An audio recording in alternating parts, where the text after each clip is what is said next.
Hydrogen is quite suited to be used in lighter than air craft.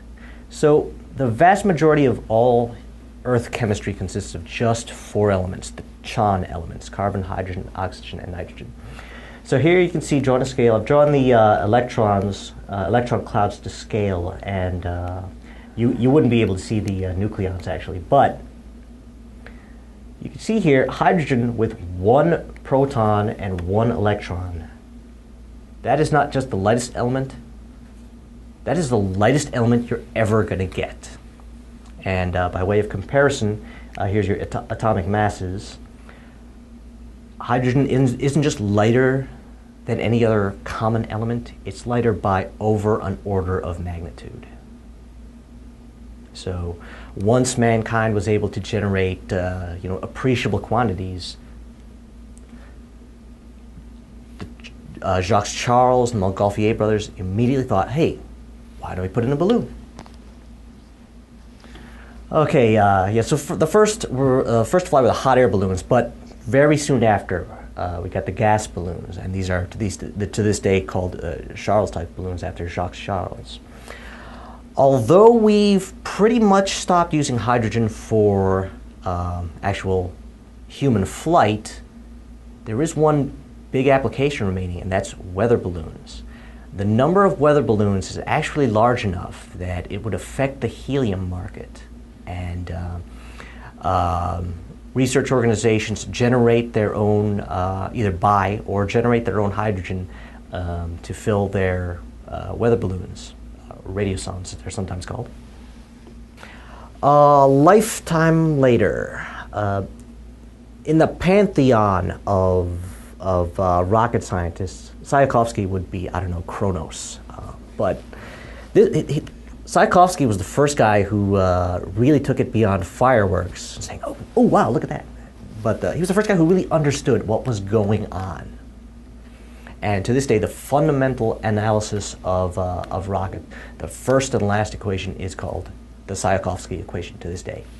So, Tsiolkovsky, 1903, the first liquid hydrogen had just been liquefied 5 years earlier. And despite being a school teacher, a high school teacher in a small Russian village, he got wind of this experiment that, yes, hydrogen has finally been liquefied, 427 degrees below zero.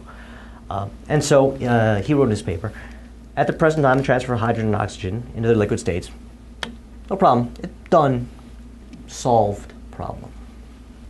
In his analyses of rockets, one of the obvious questions is, okay, well, what fuel to put in it? Simply, Tsiolkovsky just opened up his chemistry textbooks and just went through the tables, went through all the elemental tables and reaction tables, and said, oh, okay, well, hydrogen, 4,000 BTU in to 180 BTU out, or, okay, well, hydrogen, looks great. Put it down, and liquefy it, no problem. However, like I said, 427 degrees below zero. That first person that liquefied hydrogen got drops. I think 50 years mankind had been trying to chill things down to 427 below zero. And 1898 drops. After a while, Tsiolkovsky had been at it, and with more and more experience in the field, and both Tsiolkovsky and mankind in general, he got a little hedgy here. And yeah, his analyses, he said, okay, well, we'll fill it with hydrogen or, or something else. Or, many choices. Finally, 1934, a year before his death, no, we're not going to use hydrogen. Yeah, it's very cumbersome, very 427. Ooh. And in addition to the propellant, as I mentioned, You can also use it to generate your electricity. Here is the Apollo 13 service module after the crew had already bailed for re-entry. And you can actually see the explosion that blew one panel off the side of the spacecraft actually exposed the fuel cells here and here. Now, interesting thing, okay, fuel cell, hydrogen plus oxygen equals water. Oh wow, you get electricity and you get water. The fuel cell provided a fair amount of the drinking water for the crew over, I think it's a 10-day trip. Okay, handy. Flash forward 45, 50 years. Our next space vehicle, the crew exploration vehicle, is also going to use fuel cells and produce some drinking water. But look, it's got these big old solar arrays on it. Yeah, well, back in 65, 66, when they were designing the Apollo capsule, solar cells were still new and really touchy. So they said, no, Mercury and Gemini went with batteries, except for a couple of experiments. But Apollo, they said, no, 10-day trip, gotta use fuel cells. No, not gonna use solar cells. Well, yeah, that was a good 40 years ago, and the crew exploration vehicle, very high performance solar cells. It'll be a hybrid system. They've worked some things out. All right, now on as a propellant. So when Tsiolkovsky looked at his tables, he jumped with hydrogen, no hesitation, because the efficiency of hydrogen as a propellant, measured in a unit called ISP, is a good 50% higher than the next class of fuels. We are talking just a massive leap when you go to hydrogen. And that's why for 60 years everyone was thinking, ooh, you know, if we could only make hydrogen work out, wow, I'd love to get a 50% jump in my rocket efficiency. But yeah, the problems of very light liquid hydrogen, and that, yeah, hundreds of degrees below zero, is a tenth, I think, about a ninth the density of water, weighs practically nothing. And so the fuel tanks are going to be huge. And when you have huge fuel tanks, not only does that weigh down the vehicle, but a lot of drag. You're trying to get through the atmosphere and get to Mach 25.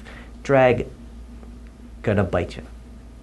So what a lot of people did, starting with the Germans in the 1930s, once again under an army group, the German army funded Walt Thiel to try hydrogen rockets. Because it looked promising. Walt Thiel also, like Tsiolkovsky, knew, wow, 50% jump in performance. But he couldn't get it to work because hydrogen, as I showed, well, yeah, hydrogen is not only the lightest molecule, it's about the smallest. And so Walt Thiel could never really fire his test engine because it just leaked like crazy. It leaked where he didn't know he had leaks. In the hydrogen business, yeah, your leak check is, well, try it and stand back. Not only will hydrogen find any crack whatsoever of any appreciable size, hydrogen can actually dissolve through certain metals. It could actually swim through the atomic structure, which is actually what's happening in the fuel cell. Oh, Rene, that was just in the news recently. Discovery was grounded for a while because of hydrogen leaks. That's right, that's right. Yeah, just Friday, well, not this Friday, last Friday, the space shuttle couldn't launch because it was leaking hydrogen. How did they fix the leak? Well, you go to the interviews and, well, they kind of didn't. The guys changed out a bunch of stuff and it didn't leak again. Let's launch. Very, very tricky substance.